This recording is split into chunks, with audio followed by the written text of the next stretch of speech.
Tá vendo aqui com o nosso estúdio, com aqui. O que é que o senhor estava perdendo? Maravilha. Apareça aqui, você vai gostar.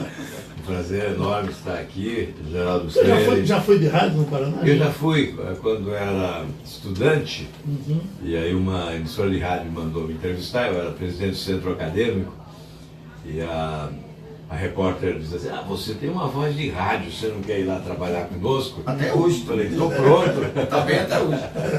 Estou pronto, vamos lá. E aí iniciei um trabalho, eu trabalhei 4 anos em rádio, né? Depois me elegi deputado estadual, fui para Curitiba e não trabalhei mais. Foi um erro meu não ter continuado no rádio, devia ter continuado. Tá vendo? O senhor conviveu também muito com esse pessoal de rádio na CPI da CBF?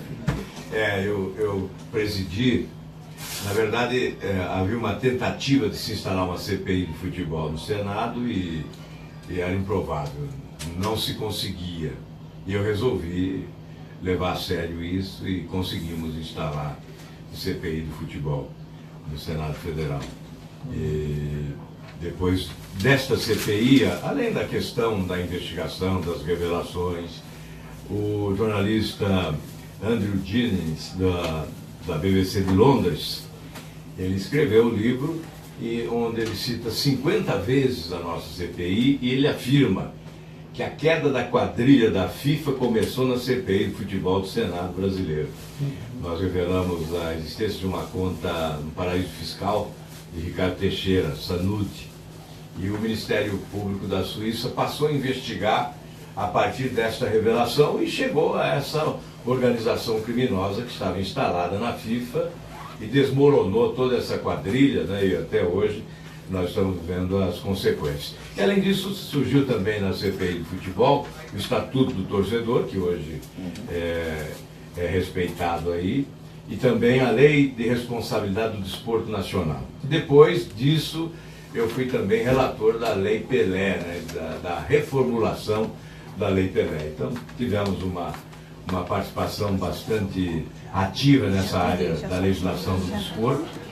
Cronistas esportivos, na época, afirmavam que o futebol brasileiro tinha 2 épocas, até a CPI do futebol e depois da CPI do futebol. Mas ainda existem muitas mazelas aí na administração do futebol brasileiro. A Mega Sena, o senhor desconfiou dela há muito tempo, isso já passou? Não. Não? Desde 2005, né, eu vinha combatendo, mas especialmente a lavagem de dinheiro com a utilização das loterias.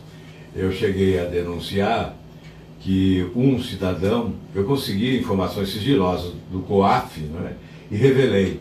Depois respondi até um processo por quebrar o sigilo dessas informações, mas eu achei que não tinha o direito de esconder num baú informações tão importantes, crimes, né, que estavam sendo praticados com a utilização de instrumentos públicos, porque Caixa Econômica Federal e as loterias. Então, um cidadão ganhou mais de 500 vezes, o outro ganhou mais de 200 vezes, o outro ganhou várias vezes no mesmo dia em várias loterias em vários estados.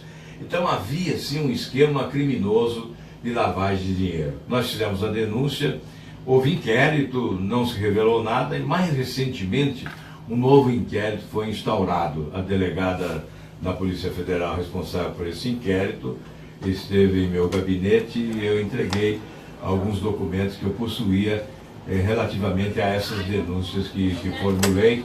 Desde o ano de 2005, 2006 eu vinha fazendo essas denúncias.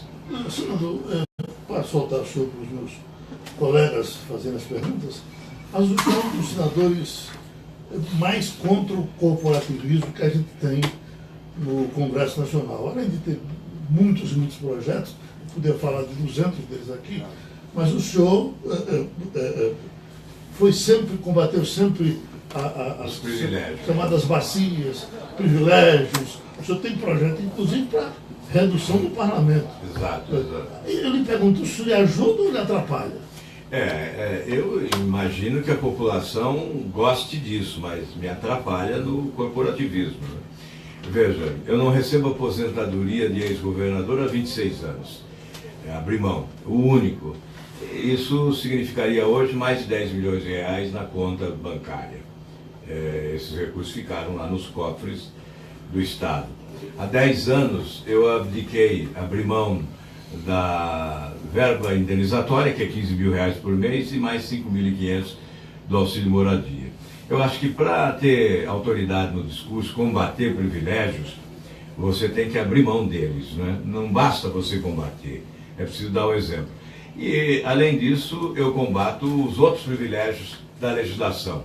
Por exemplo, projeto que acaba com foro privilegiado, é de minha autoria, desde 2013, está agora na Câmara dos Deputados, conseguimos aprovar no Senado.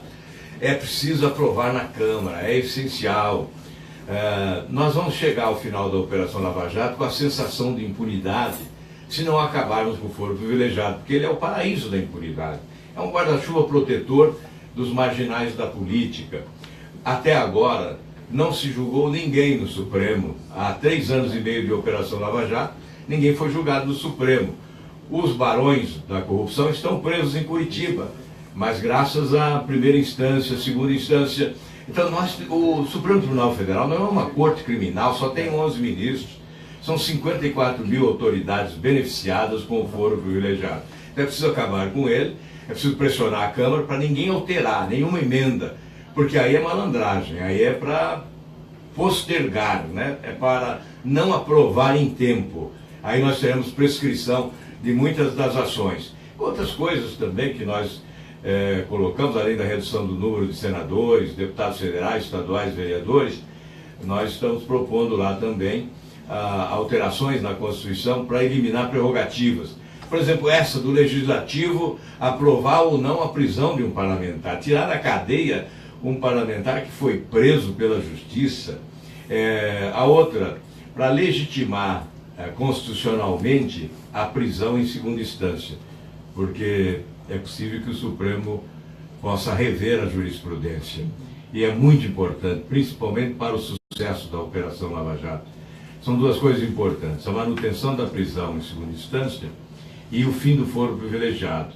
Com isso, a Operação Lava Jato será sucesso total e nós estaremos inaugurando uma nova justiça no nosso país. Pronto, esse aí da cara de capitão é o nosso chefe Laurindo, e esse é a cara de coronel Ranzinza.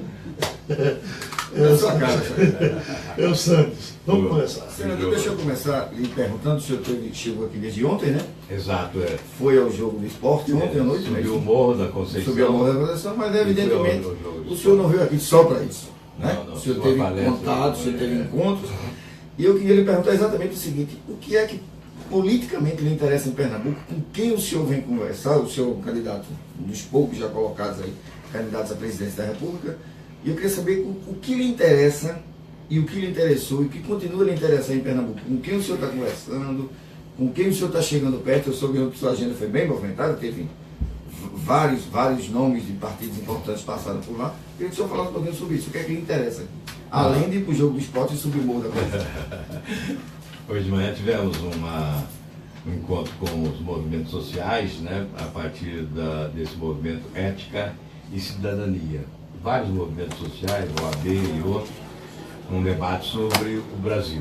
Mas olha, Pernambuco interessa por ser um estado muito importante, uma caixa de ressonância do Nordeste brasileiro, com grande influência política, e uma sociedade ativa, politizada.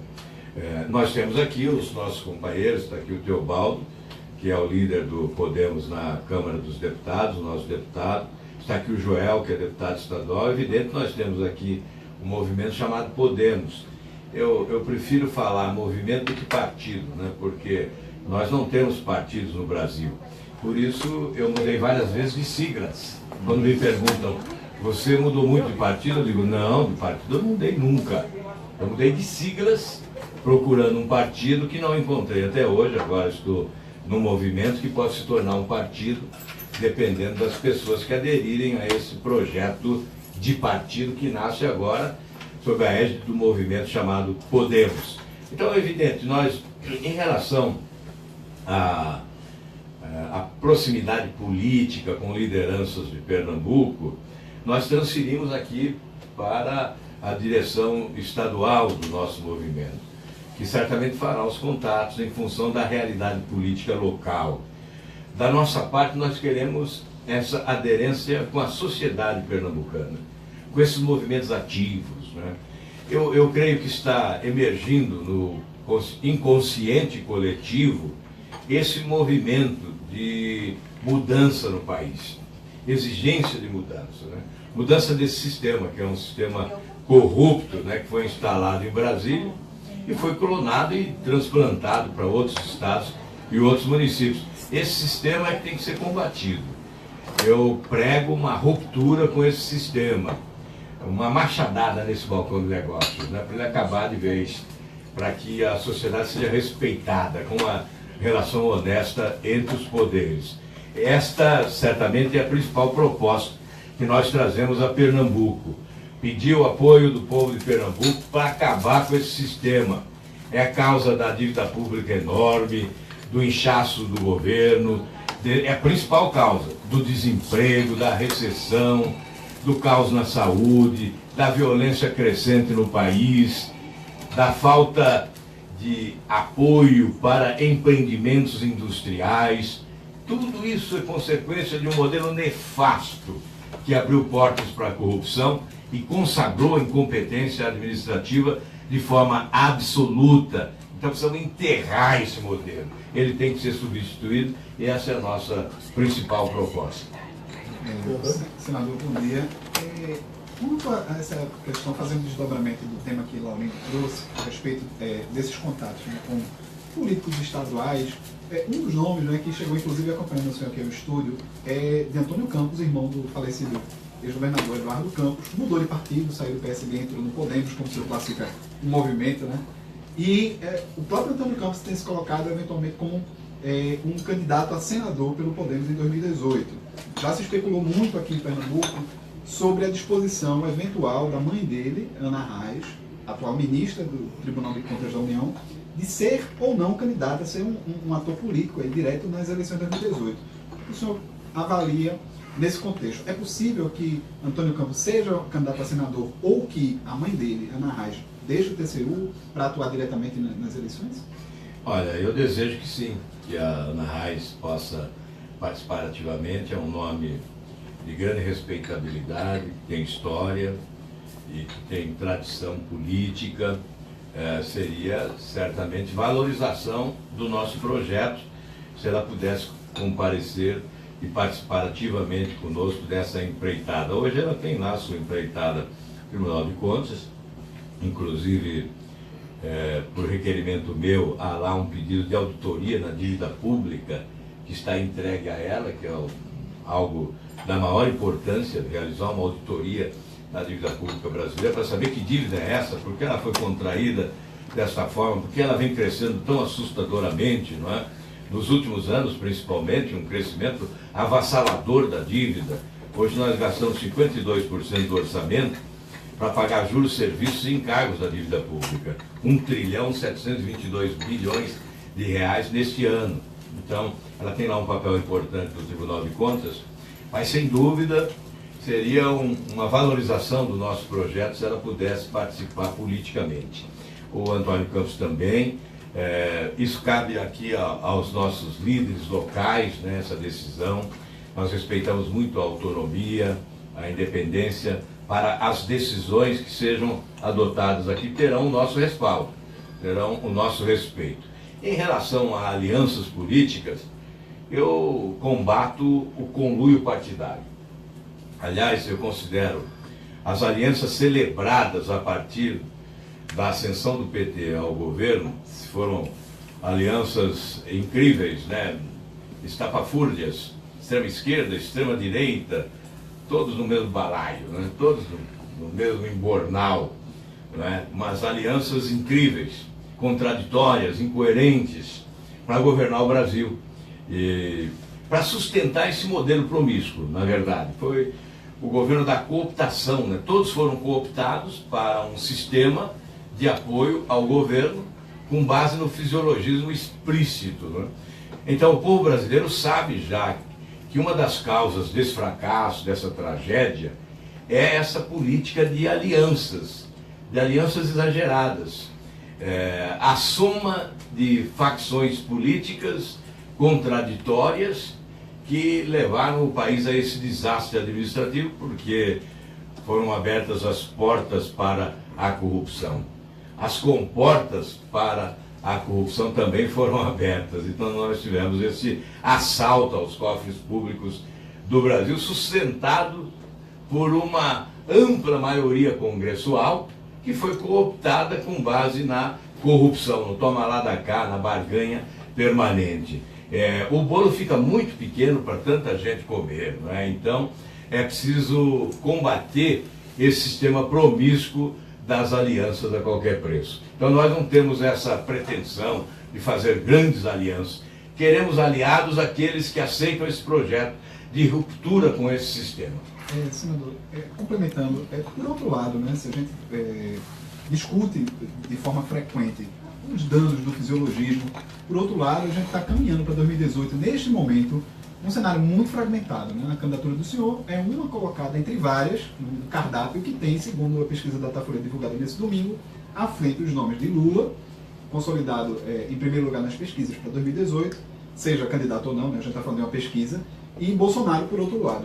Qual é o futuro que se encaminha na sua avaliação? Vai haver um afunilamento dessas múltiplas candidaturas em nome de um candidato de centro, por exemplo, como o governo Temer tenta colocar, ou como o governador de São Paulo, Geraldo Alckmin, tenta se enquadrar, ou a gente vai ter essa fragmentação até a eleição propriamente dita?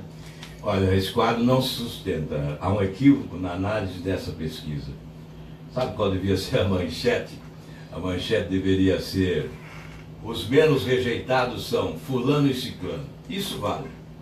Intenção de voto agora, veja a rejeição dos dois líderes.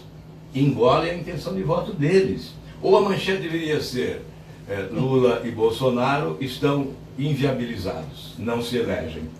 Essa é a leitura da pesquisa. Agora, preferem fazer uma leitura superficial para alimentar essa dicotomia. Mas há um movimento emergente no inconsciente coletivo, eu disse há pouco, que pode se tornar avassalador e vai trombar com essa velha política. Esse é o conceito da velha política, né, das alianças enormes e tal. Então, às vezes dizem: mas você fala em velha política e está há 43 anos de mandato. Exatamente. Eu defendo a nova política há 43 anos nos meus mandatos. Então eu tenho mais autoridade hoje para pregar a ruptura com esse sistema, porque eu venho pregando essa ruptura desde que comecei. Insatisfeito, irrequieto, certamente irreverente até em relação ao quadro posto, aos partidos, ao comportamento dos partidos, e contra esse sistema. Sempre fui contra ele. E é por isso que eu me coloco agora na linha de frente para substituir esse sistema. Então essa pesquisa, ela deveria ser analisada sob a ótica da rejeição. A rejeição sim vale agora, porque ela diz respeito ao passado e ao presente. Então a rejeição é a forma de você medir o potencial de voto de cada um. Quando o candidato está lá na frente, já é extremamente conhecido por 100% dos brasileiros, e ele tem uma rejeição que multiplica a sua intenção de voto, é porque ele está inviável eleitoralmente. E a imprensa, parte da imprensa, procura enfatizar que são os favoritos. Eu não os considero favoritos. Eu acho que o quadro está aberto, que tudo está para começar. É aquela história do futebol. Treino é treino, jogo é jogo. O jogo não começou. E tem gente que treina bem e joga mal, né? E tem gente que treina mal e joga bem. Então vamos em frente. Eu queria fazer uma provocação, senhor, no seguinte sentido. A sua fala, me parece, o senhor me corrija se eu estiver errado, ela é um pouco despolitizada do ponto de vista partidário, ok? O senhor tem um discurso que não é partido, é um movimento, não é partidária, é um ambiente de movimentação política, não é bem partido. O senhor seguramente não será o primeiro, provavelmente não será o último a compor esse discurso num ambiente onde os partidos estão completamente destruídos do ponto de vista ético, moral e etc. Mas vamos para o mundo real. Digamos que o senhor seja eleito presidente da República. E o mundo real impõe o seguinte: impõe um Congresso, impõe um partido, impõe interesse, impõe um jogo de poder que o senhor sabe muitíssimamente melhor do que qualquer um da gente que está aqui. Como é que a gente lida com isso? Porque assim, me preocupa o fato da gente ir com esse movimento que ele não tem partido, quando na hora do vamos ver, e essa é uma frustração brutal para a opinião pública, ele se encontra com um Congresso que é real, que tem nomes, que tem caras e que tem partidos e que tem donos, inclusive. Então, assim, como é que o Podemos chega lá, o senhor presidente da República, como é que você vai lidar com isso? A pergunta é muito importante e inteligente. Realmente, eu tenho uma atuação que afronta as siglas, não os partidos. Né? Uhum. Então, não é uma atuação despartidarizada, porque não temos partidos. Esse é o meu conceito. O dia que tivermos partidos será diferente. A minha posição será de plena adesão partidária. Em relação a como fazer, é essa a questão. Eu fui governador. É evidente que o Paraná não é o Brasil. Mas eu agi exatamente como prego. Não houve um parlamentar que indicasse um membro do governo. Ninguém foi indicado. Eu escolhi os melhores e nem queria saber em quem tinha votado. Escolhi os melhores para cada função. A escolha é técnica, qualificada profissionalmente, pessoas com aptidão para cargo executivo. E não essa esculhambação de hoje, que os partidos políticos indicam ministros que o presidente sequer conhece. E que depois, para lá vão apenas para arrecadar para os partidos. Aí, a Operação Lava Jato revelando todas as falcatruas ocorridas nos últimos anos em razão desse sistema. Então, como nós vamos proceder para conquistar o Congresso? Eu não subestimo o Congresso, a inteligência dos parlamentares e, inclusive, a dignidade da maioria esmagadora. O que eu entendo é que os governantes é que são responsáveis. Eles chegam ao Congresso primeiro para comprar voto, comprar consciência, comprar partido político. Vai à iniciativa privada, escolhe uma empresa desonesta para alimentar o caixa do propinoduto. E esse é o sistema. No nosso caso, nós vamos inverter o processo. Ao invés de ir ao Congresso primeiro, nós vamos primeiro à sociedade. Primeiro compondo uma equipe qualificada tecnicamente, de grande respeitabilidade. Aí preparando já de início, no calor ainda do voto, as propostas de mudança. Essas propostas de mudança serão submetidas à sociedade. O presidente da República tem que ter credibilidade e capacidade de comunicação para convencer os brasileiros de que as propostas são a favor deles e não contra eles. O Plano Real só deu certo porque houve boa comunicação com a sociedade. A sociedade aderiu, assimilou e assumiu o Plano Real. É assim que tem que ser feito. Primeiro a sociedade. O Congresso vem atrás, não rema contra a correnteza da opinião pública. Com o apoio da sociedade, o Congresso apoia. Não é por medo não, como dizia Ulisses Guimarães, que só o povo mete medo no político, não é por inteligência. Porque existem outras formas de prestigiamento, existem outras maneiras de prestigiar os parlamentares. Politicamente, sem balcão de negócio. Então eu acho possível sim governar o Brasil sem esse balcão de negócio. E com capacidade de comunicação com a sociedade e de articulação política, você terá a maioria congressual para promover as mudanças que o Brasil exige. Porque, olha, sinceramente, eu não acredito que a maioria dos congressistas sejam contra o país, sejam contra o povo brasileiro. Eles devem ser gratos pelos votos recebidos. E ao chegar, eles têm que ser convencidos que é uma questão de inteligência fazer essas mudanças. Ou nós fazemos ou seremos atropelados. Eu não tenho dúvida, não. O Brasil já chegou ao clímax da insatisfação. Se os políticos não mudarem, serão atropelados por esse sentimento incontido, irresistível da sociedade brasileira de mudança no país. Deixa o comercial entrar, a gente volta já já com a segunda parte. Rádio Jornal.